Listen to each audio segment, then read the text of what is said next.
Elle ne devait pas parler ou bien dénoncer des faits dont elle se dit victime et qui sont les faits commis par un homme puissant, par un homme peut-être qui est au porte du pouvoir ou par un homme qui traite des foules.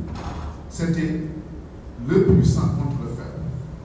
Et cette négation de la parole d'Aïssa, cette négation de sa dignité, cette négation de sa personnalité m'a interpellé. Je me suis dit que cette fille doit être entendue. J'ai suivi pendant 2 ans la procédure judiciaire. Jamais ou peu de fois on y a donné l'occasion de s'exprimer. Tenez-vous bien que le jour du procès, l'interrogatoire d'Aïssa n'a pas duré 2 heures. Est-ce que c'était suffisant pour aller au fond des choses? Peut-être que si, mais je pense qu'on aurait pu encore être attentif à ce qu'elle a raconté à sa propre histoire. Vous trouverez dans le livre ses confidences sur sa vie, sur son plan, sur les circonstances dans lesquelles les faits se sont produits. Chacun se fera son opinion. Je ne veux pas imposer ou dicter mon opinion propre à un lecteur. Je donne des éléments d'appréciation libres à chacun de s'en pénétrer et à partir de cet instant-là, de se bâtir sa propre conviction ou ses propres convictions. C'était vraiment la motivation pour faire ça.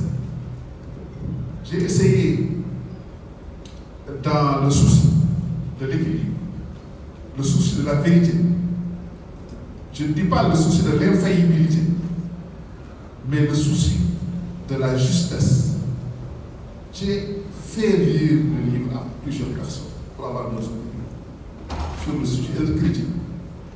Et c'est l'occasion pour moi de réitérer mes remerciements à Amidou Anne, à Iboufa, à Henri Niankandé, à Serigne Saliou, mais aussi à des confrères qui ne sont pas du pays, mais aussi à des gens qui sont des praticiens du droit, pour que chacun puisse se faire une opinion et pouvoir m'apporter la critique la plus pertinente dans le cadre de l'amélioration de ce travail.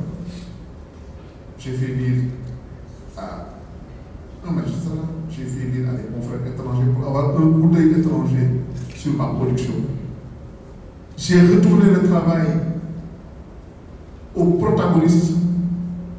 Par exemple, quand j'ai fini de faire mon livre, avant de l'envoyer à l'imprimerie, je l'ai envoyé aux avocats de Aïssa en leur demandant de lire le livre avec le client et de voir s'il y a des objections ou des remarques à me faire. Donc, c'est vous dire que j'avais été attaché à faire un travail de vérité, un travail sincère, un travail exhaustif, pour qu'on puisse avoir une base crédible, une base sérieuse de travail.